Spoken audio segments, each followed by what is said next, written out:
I guess the first question is, why are you running for Congress in the 10th District? I'm running for Congress as an independent, citizen-funded candidate in Pennsylvania's 10th District, quite simply because I think our country deserves better than politics as usual. I think Washington is completely dysfunctional. It's become much too partisan, much too dominated by special interests, and we need a representative who can actually represent our community and not the party bosses or the campaign contributors. You spoke about citizen funding. In terms of the fundraising, I guess that's a double-edged sword because you haven't brought in nearly as much as either one of your other opponents, but you're the only one who hasn't taken any PAC money whatsoever, while Marino has taken almost half his money so far from PACs. Just talk about that and the purpose behind the citizen-funded campaign. Right. Well, my campaign isn't accepting a dime from any PAC, lobbyist, corporation, or union, so that way I'm not beholden to the campaign contributors and can be responsive to the constituents. And we've been able to raise more dollars in small contributions than both of my opponents combined, and we've been able to raise more money than any other non-major party candidate in the country, because I believe my message of getting government back to serving the people is really resonating with people. And we're also running a high-tech, high-touch campaign that is more cost-effective and efficient than the others.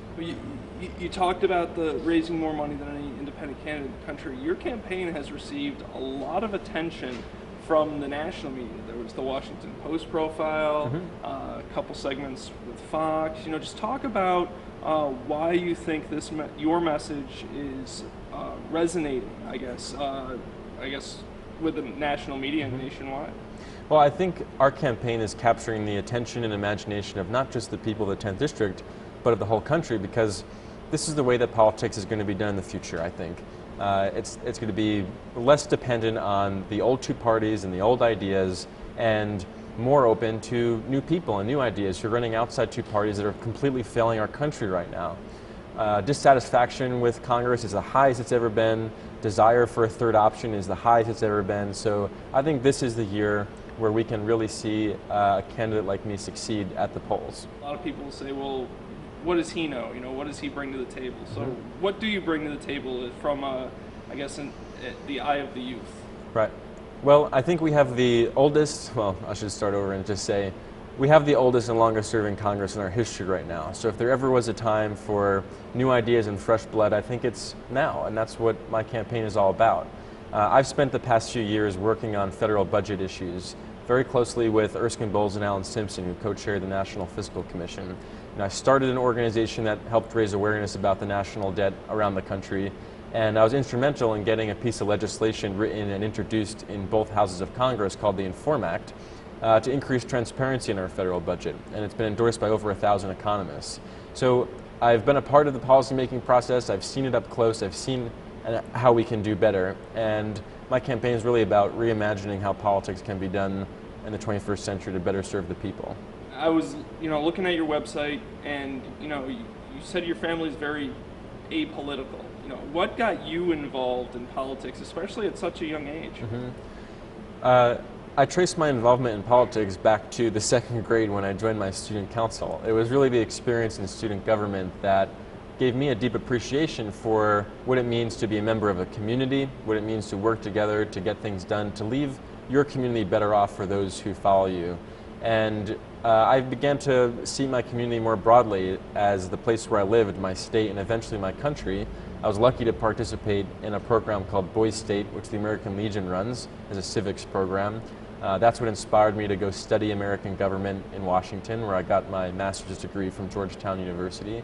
And it wasn't long after arriving in Washington that I realized not just how broke the country is financially, but how broken it's become politically, and how these big problems are going to fall on the next generation if we don't act now to do something about it. So I wanted to get involved sooner than later. In the Washington Post profile, something jumped out at me. It talked about how you had been for a large part of your life a registered Republican, and now you're obviously running against a very established Republican. Right. And you're the type of voter that the Republican Party wants to keep and needs to keep to be relevant in the future, and is now losing. One, I guess, what made you, you've touched on it a little bit, but what made you turn away from the Republican Party? And two, why do you think younger voters are leaving both parties? Right. Well, I was a Republican. I believe in many conservative values of limited government and personal responsibility and free markets. But I think the Republican Party is no longer representing the people. They've been captured by an extreme element, I think, and are more interested in positioning themselves for the next election rather than working with the other folks across the aisle to solve problems and get things done. That's why after the government shut down last October, which Congressman Marino was a key part of, I decided to unaffiliate as a Republican and challenge the congressman in this year's election as an independent. And I think there's some issues where both parties are the same. No matter who's in charge, government seems to grow. No matter who's in charge, our civil liberties seem to erode. And at the end of the day, the Congress is becoming less and less productive. So I think in order to get our two-party system to start working again, it's going to need to be shaken up a bit from a movement outside of the traditional parties.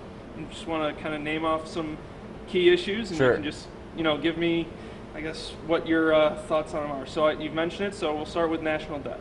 Right. Well, obviously our budget is on an unsustainable path. The longer we continue down this road, the less money that we'll have to invest in the future, or to keep the promises that we've already made in the past. So I believe we need to reform our tax code to make it more competitive and raise a bit more revenue. I think we need to reform our major entitlement programs so that they're sustainably solvent for the next generation. And we need to keep investing in the areas that can help grow our economy in education and infrastructure and research. And we need to do all of this much sooner than later, because the longer we wait to act on our budget, the more painful and disruptive these changes will have to be. Big issue for northern Pennsylvania, fracking. I support developing our natural resources, including natural gas, in a safe and sustainable way. I think the natural gas industry has done good for Pennsylvania in terms of helping to grow our economy. It's done good for our country in helping us to become more energy independent.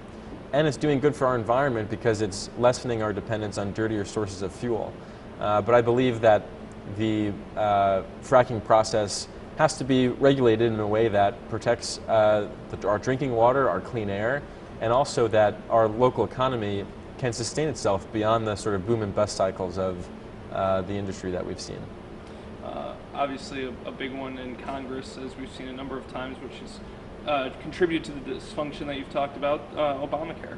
I think the Affordable Care Act is a flawed piece of legislation that has been incompetently implemented.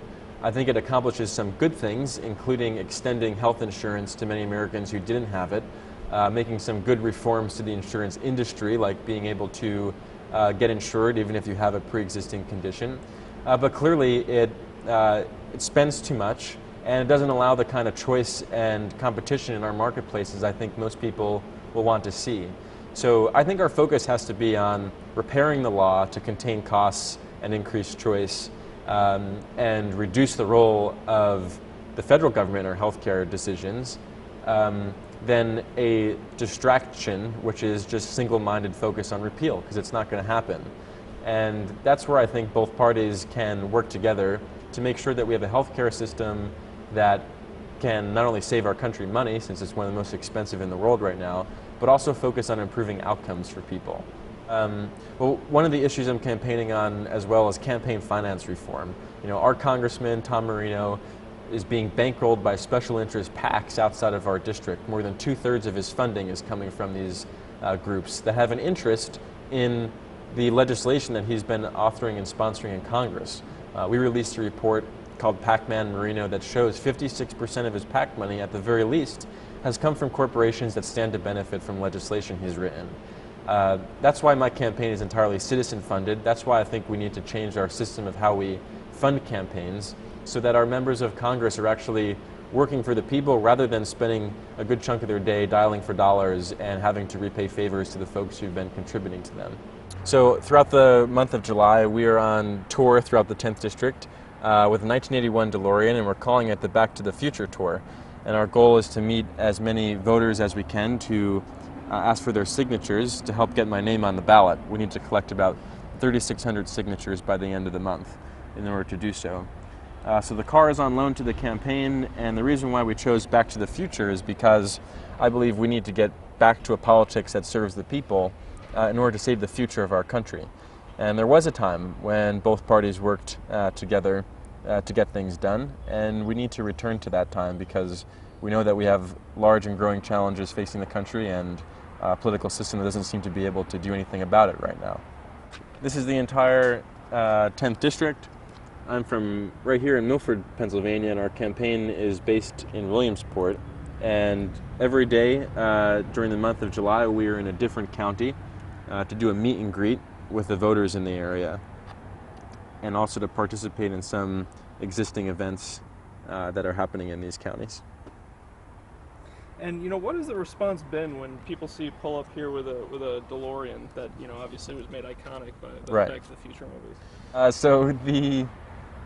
I think I think the car causes people to sort of turn their heads and pay attention to our campaign, which is great because we're trying to get the word out that voters will have another option on their ballot this year, someone who's not representative of politics as usual. And we try to bring them over to the car and engage them and ask for their signature on our ballot petition. Any estimate on the number of signatures? Right.